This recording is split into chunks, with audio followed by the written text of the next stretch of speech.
Appearing on April 9, 1961, 6 years after Disneyland first opened its gates, Snow White's Grotto was placed just beside Sleeping Beauty's castle in Disneyland, California, where it quietly extended the park's fairy tale landscape beyond the castle walls. Its subject reached back to one of Walt Disney's most important artistic milestones, Snow White and the Seven Dwarfs, the 1937 film that proved feature-length animation could move audiences as deeply as live-action cinema.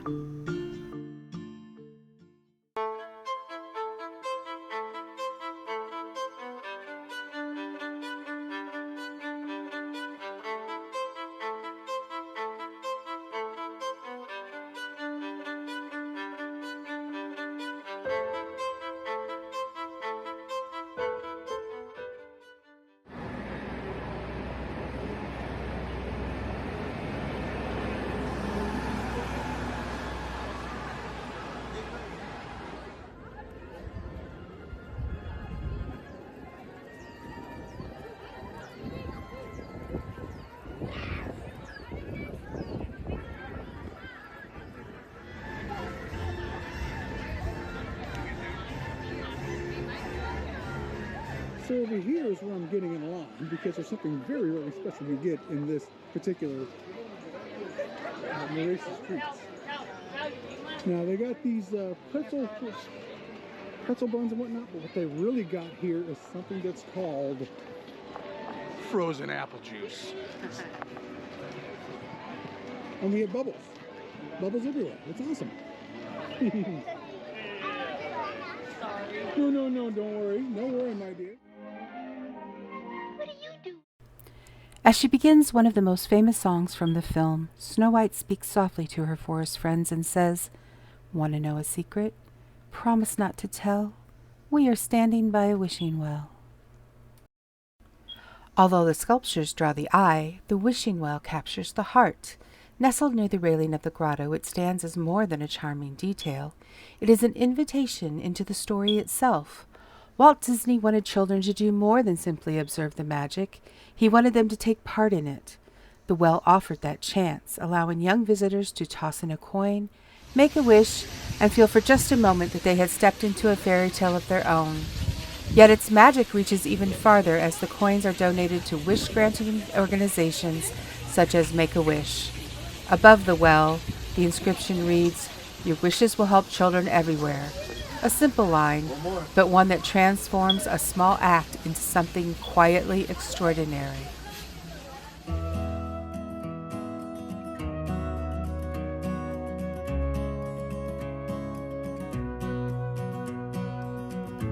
In those early years, the statues stood in silence, beautiful but voiceless.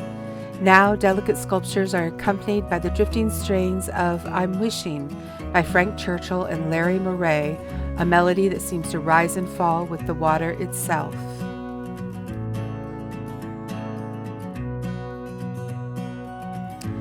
That changed in 1987 when Adriana Casalati, the voice of Snow White herself, returned to re-record "I'm Wishing" in honor of the film's 50th anniversary.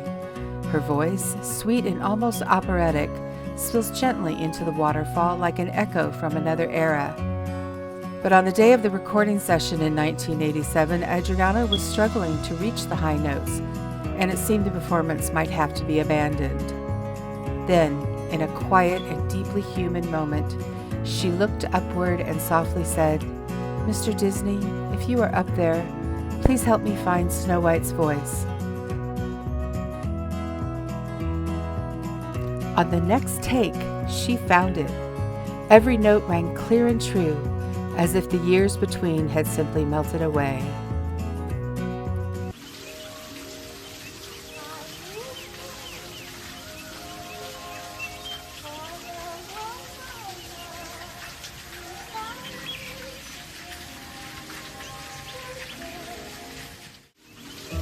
Like many beloved places in Disneyland, the statues of Snow White's Grotto have inspired myths of their own.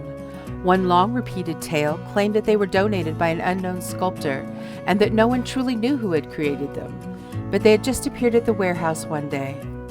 For years, guides and docents passed along that story, giving the sculptures an air of mystery.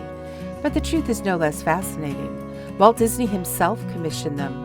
According to the most popular account, Italian sculptor Leonida Parma modeled the figures using character novelty soaps, which resulted in an unexpected problem. Snow White was created the same size as the dwarves. When the statues arrived in Burbank in the late 1950s, that lack of height difference threatened to break the illusion of the story.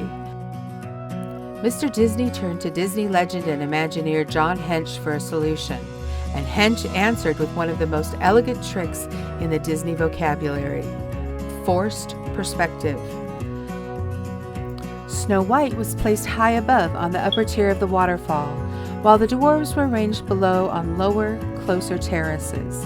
Smaller birds, fish, and bunnies were added around her, making a subtle alteration to the viewer's sense of scale.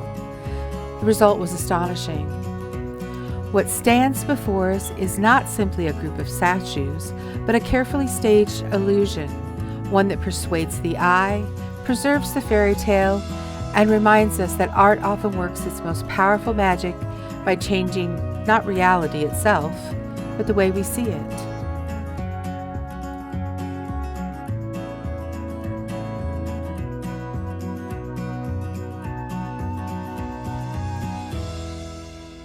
Forced perspective is an old theatrical and architectural illusion, but in Disneyland it became one of the park's quietest forms of storytelling.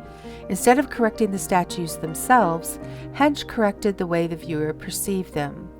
By lifting Snow White higher on the rocky slope and placing the dwarves below her, the grotto encourages the eye to read distance as difference in size. The surrounding animals deepen the illusion.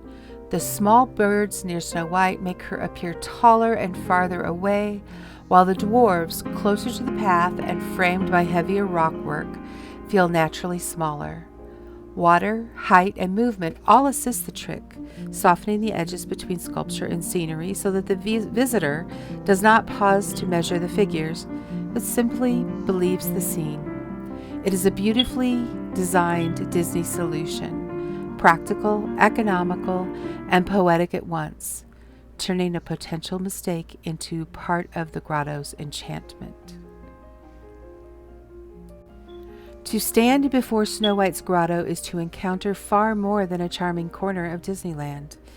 It is to pause at the edge of a small, shimmering world where sculpture, music, story, and imagination meet in the cool sound of falling water. The white figures seem almost to glow against the rocks and greenery, as if they have stepped out of the dreamlike stillness of the film and settled gently into the landscape. The melody drifts through the air like a remembered wish, while the well below gathers coins, hopes, and quiet acts of kindness from passing hands. In this hidden place, the fairy tale does not feel distant or sealed behind glass. It feels present, breathing softly through stone, song, and water.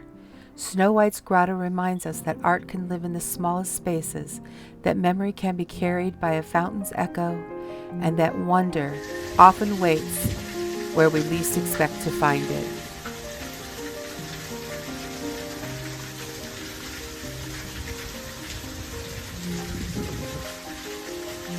Snow White and the Seven Dwarfs helped shape the future of the Disney studio. In that sense, the grotto is more than a decorative corner of Fantasyland. It is a small monument to the film that made so much of Disneyland's storytelling possible. Set among rockwork, water, greenery, and white figures of Snow White, the dwarves, and woodland creatures, it rests like a hidden dream, an enchanted pocket where art, memory, charity, and illusion gather in quiet harmony. However, the statues are no longer the marble originals. They needed to be replaced because of the damage that was taking place at this particular location. They are now fiberglass replicas, with the Disney statues that were so lovingly ordered archived in the Disney vaults.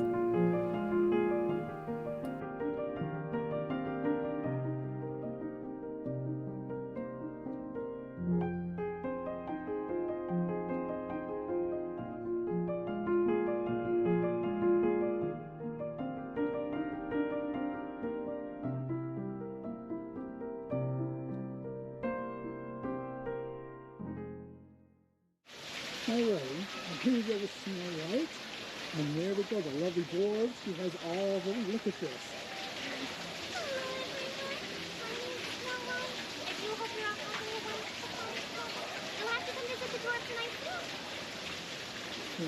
And look at this. She has all of the dwarves sitting over here. She has the squirrels up there.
So Disney is famous for having some small gardens all over the place. Everything has its own like little bit of agriculture and setting and how they like to present it. And this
look at this.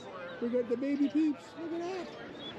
Little babies coming in and looking for mom. They're creeping around. Mom's got to be underneath the bridge. Yeah, mom's looking in there. Come on, little one. You're falling behind. Come on, you got to catch up. You can do that. Come on, big brothers and sisters. He's like, one of you guys is my family. Among Disneyland's most unexpected residents are not characters in costume or figures shaped by Imagineers, but the real ducks that have made the park's waterways their own. In spring especially, they become part of the park's seasonal life, and cast members are known to help protect duck families as they cross busy pathways. Unlike the painted animals, sculpted birds, and mechanical creatures, these ducks are wonderfully unscripted.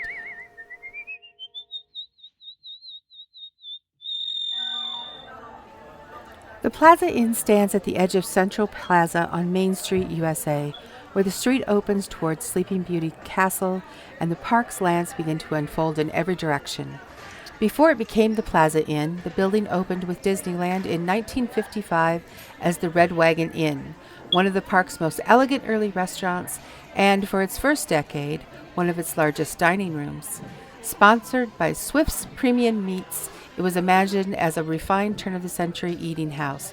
filled with the polished nostalgia of the 1890s.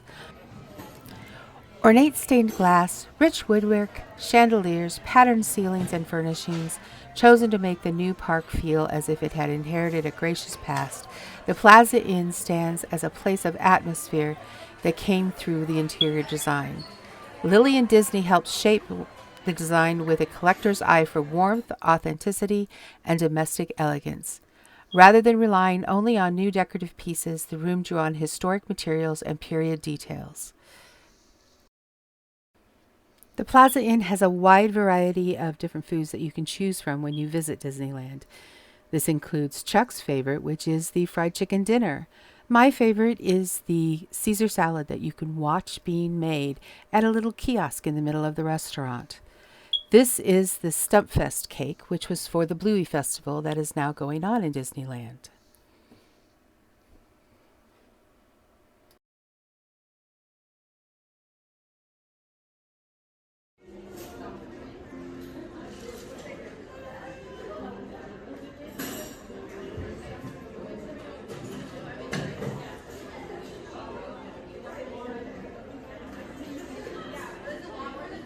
Need a minute? I'm so ashamed of the fuss I made. There we go. What? There you go.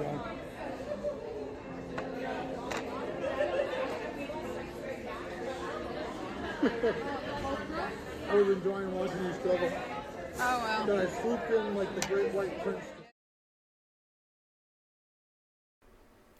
Thanks for watching and getting to find out a little bit more about Snow White's Grotto and Forced Perspective.